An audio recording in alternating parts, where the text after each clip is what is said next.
Magandang araw mga bata. Ngayon, may ibabahagi ako sa inyo isang kwento. Pero bago yan, meron lang akong tanong sa inyo.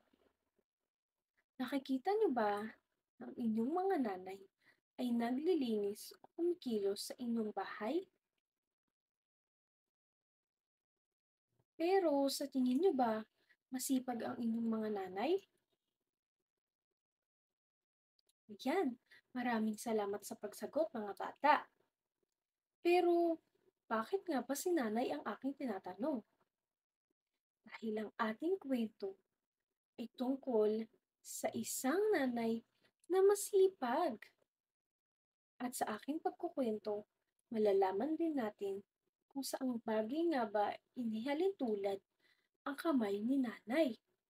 Kaya makinig kayo ng mabuti para pagkatapos kong magkwento ay malalaman niyo ang kasagutan sa aking tanong.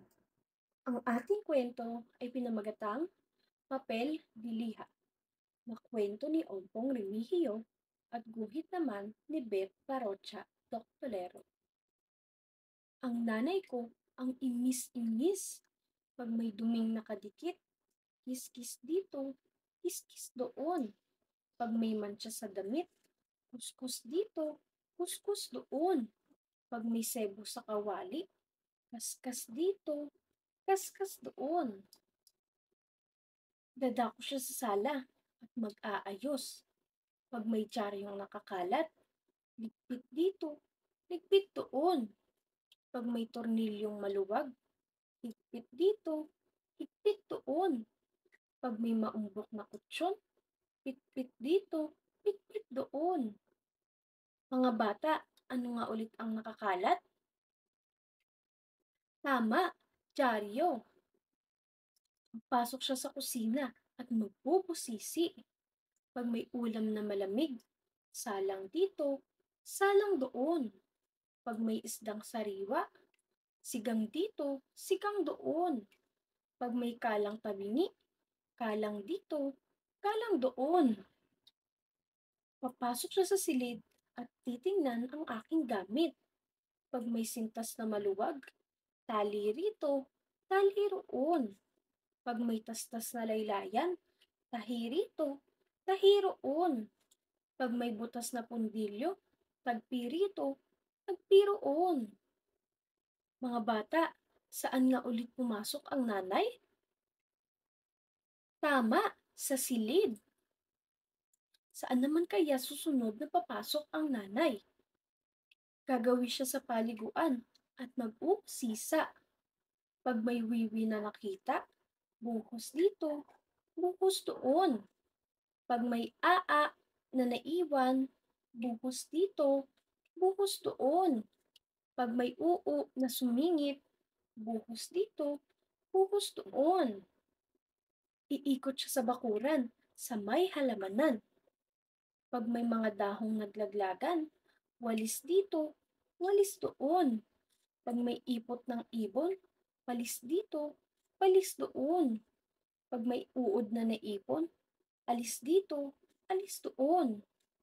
Yan si nanay, ang imis-imis, maghapon at magdamag, kiskis, kuskus, higpit, ligpit, salang, sigang, tali, tagpi, walis, palis.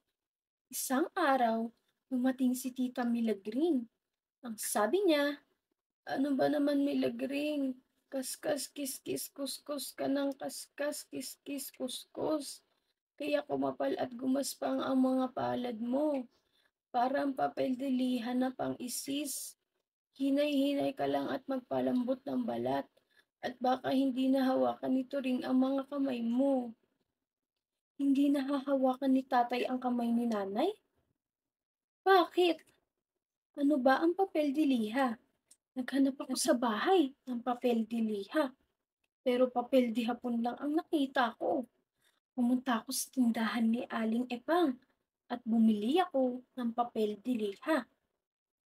Magaspang ito, mahapdi sa balat.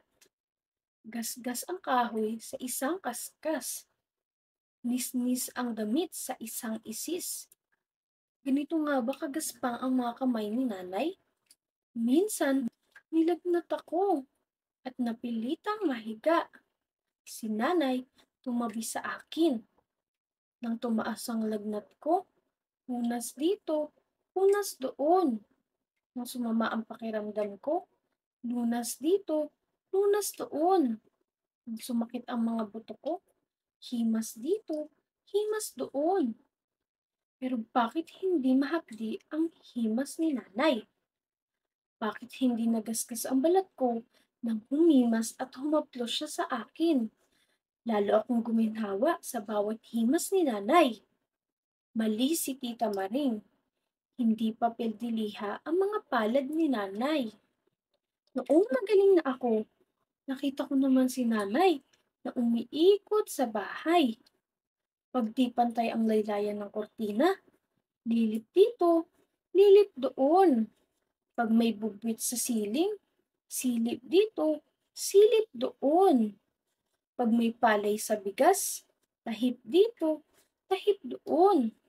Pag may laruang nakakalat, kip-kip dito, kip-kip doon.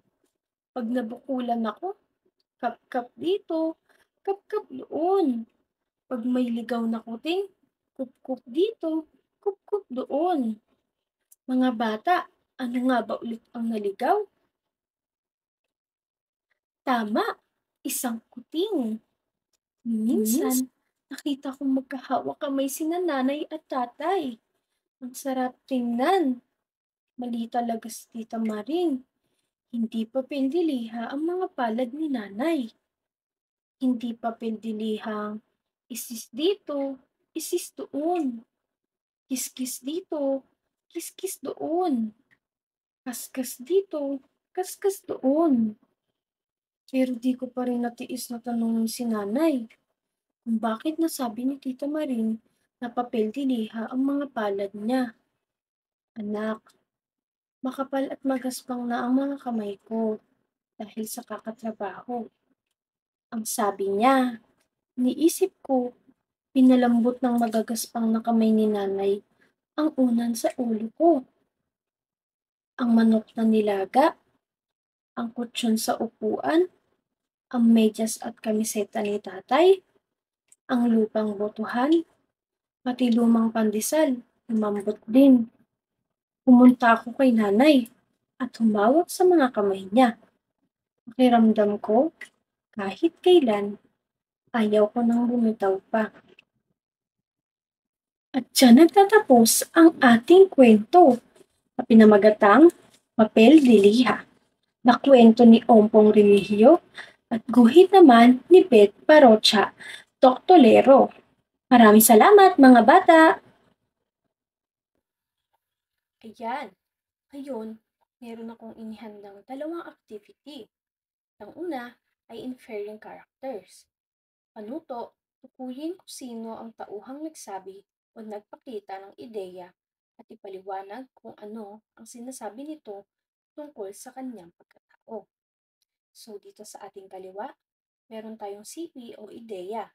Pwedeng ito ang mga sinabi o mga ideya na galing sa isang tauhan sa kwento. At dito naman, meron tayong tauhan. Dito po natin isasulat kung sino tauhan nga ba sa kwento ang nagsabi o gumawa o nagbigay ng idea na ito. At pagkatapos, ilalagay po natin kung tungkol saan kaya sa pagkatao ng mga tauhan ang mga nabanggit dito. At para naman sa ating susunod na activity, mapping the setting.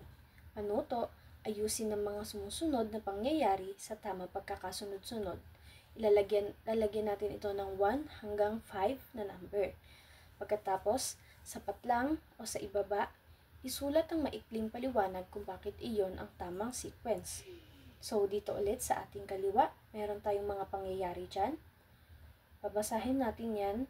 At dito, ilalagay natin ang number 1 to 5 para matukoy natin yung tamang pagkasunod-sunod ng mga pangyayari sa ating kwento. Pagkatapos, ilalagay natin sa baba kung bakit nga ba ayun ang tamang pagkakasunod-sunod natin. Yun lamang po mga bata. Maraming salamat!